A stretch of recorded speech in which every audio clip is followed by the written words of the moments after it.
looked on me. Oh, then my heart was set at liberty. Yes, since all bonds are broke for forever. For me emancipation is fixed and sure. Thera. Sivaka. Adapted from the archaic translation by Mrs. Rhys Davids. Sivaka. Reborn in this Buddha age at Rajagaha in a Brahmin's family, he was named Sivaka. And when he had acquired a complete education, he followed his inclination to leave the world. Coming as a wanderer to hear the Lord teach the path, he received faith, entered the monk's order, and eventually won arahantship. He then thus declared Anna. Transient the little houses of our life. Built here, built there, again, ever again. Hunting the house builder thus far I come. Birth is but woe again, ever again. You are found, housemaker you are seen at last. Never again shall fashion house for me. Broken are all your walls, shattered your roofs. State is the further rise of consciousness. Blown it will be even here to nothingness. Thera. Upavana. Adapted from the archaic translation by Mrs. Rhys Davids. Upavana. Reborn in this Buddha age at Savatthi, in a Brahmin's family, he was named Upavana. He saw at the Jita Grove presentation the majesty of the Buddha, and entering the monk's order, practiced for insight, and won sixfold abhina. Now Upavana became attendant on the Exalted One. And at that time the Exalted One was attacked by cramp. And Devahita, a Brahmin lay friend of the Thera, living at Savatthi, was supplying him with the four necessaries. Seeing him come with bowl and robe, Devahita discerned that he needed something different and said, "Let your reverence be supplied. What do you need?" And Upavana answered, "The Arahant, the Tathagatha of all men. The holy sage, he suffers much with wind. If there be any water heated here, oh give it to me, Brahmin, for the sage. Revered by them to whom we reverence, oh. Cherished by them who claim our pious care. Honored by them to whom honor is due. For him I do beseech it may be brought." Because of that the Brahmin offered both hot water and suitable medicine. By that the Lord's sickness was healed, and to him the Exalted One rendered thanks. Thera. Isiddhana. Adapted from the archaic translation by Mrs. Rhys Davids. Isiddhana. Reborn in this Buddha age in the country of the Sunaparantas, in the family of a counselor, he was named Isiddhana. Grown up, he saw the double miracle at the presentation of the sandalwood pavilion, and coming with a satisfied mind to the Lord, he heard the path, and became a stream winner. While still living a domestic life, a compassionate spirit urged him, saying, "I mark the pious lay people who treasure on their lips the path. How you may often hear them say, 'Transient are all this world's desires.' But in their hearts lies love of ill-gotten wealth, of precious stones and jeweled rings. And that which fills their thought is care of sons and daughters and of wives. No, verily, they do not know the inward meaning of the path. Even though you often hear them say, 'Transient are all this world's desires.' To cut themselves from passions free, they lack the spiritual health. And therefore cloves sure their heart to wife and children, and to wealth."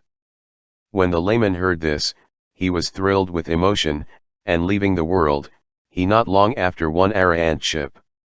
In confessing Anna, he repeated these verses. Thera. Sambulakakana. Adapted from the archaic translation by Mrs.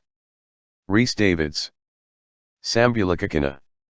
Reborn in this Buddha age in the kingdom of Magadha, as the son of an aristocrat of the Kakanas, he was named Sambula, but was known as Sambulakakana. After he had heard the Lord teach the path, and had entered the monk's order, he went to the neighborhood of the Himalaya, and practiced his insight exercises in a cave called Brahvayana. Now one day there arose a great storm cloud out of season, towering high in the heavens, emitting roars of thunders, forked lightning, and rushing noise. And it began to rain, and thunderbolts burst. All creatures, bears, hyenas, buffaloes, elephants, cried out in fear and trembling. But the Thera had stirred up insight. And, careless as to body and life, heeded not the noise, but cooled by the storm so composed his mind, that he quickened insight, and won Arahantship together with Abhina. Upon that reflecting on his achievement he was filled with joy, and in a saying declared Anna. God's rain pours down, yes, and God's rain roars down. And I alone in fearsome hollow live. Yet living so in fearsome rocky chasm. To me no fear comes near, no creeping dread. Not fearful for myself. For such the law. Within the blessed path, that living so. To me no fear comes near, no creeping dread. Not fearful for myself to me, alone. Thera. Khuddhaka. Adapted from the archaic translation by Mrs. Rhys Davids. Khuddhaka. Reborn in this Buddha age in the kingdom of Kosala as the son of a Brahmin. And named Khuddhaka, he heard the path from the Lord, and entering the monk's order, lived in a forest till he won Arahantship. Upon that continuing in the bliss of fruition, of Nibbana, a Thera enthusiastic for endeavor, he went to the bhikkhus living in that forest to stir enthusiasm in them. First asking concerning their good, he spoke these verses, in that confessing Anna. Whose heart stands like a rock, and sways not. Void of all lust for things that lust beget. And all unshaken in a shifting world. To heart thus trained, from where shall come aught of sorrow? My heart stands like a rock, and sways not. Void of all lust for things that lust beget. And all unshaken in a shifting world. My heart thus trained, from where shall come sorrow to me? Thera. Soṇa Poṭiriya. Adapted from the archaic translation by Mrs. Rhys Davids. So Poṭiriya. Reborn in this Buddha age at Kapilavatthu, as the son of the zemindar Poṭiriya, he was named so. Come of age, he became chief commander of the forces of Bhaddiya, a Sākiyan rāja. Now Bhaddiya having left the world, as will be described below, so thought. If even the rāja has left the world, what have I to do with domestic life? So betook monk's orders, but remained sluggish, not given to meditative exercise. On him the Exalted One, living in the mango grove at Anupiya, sent forth his glorious divine image, and arousing him to mindfulness uttered addressing verses. No, not for this that you may slumber long. Comes the night in starry garlands wreathed. For vigil by the wise this night is here.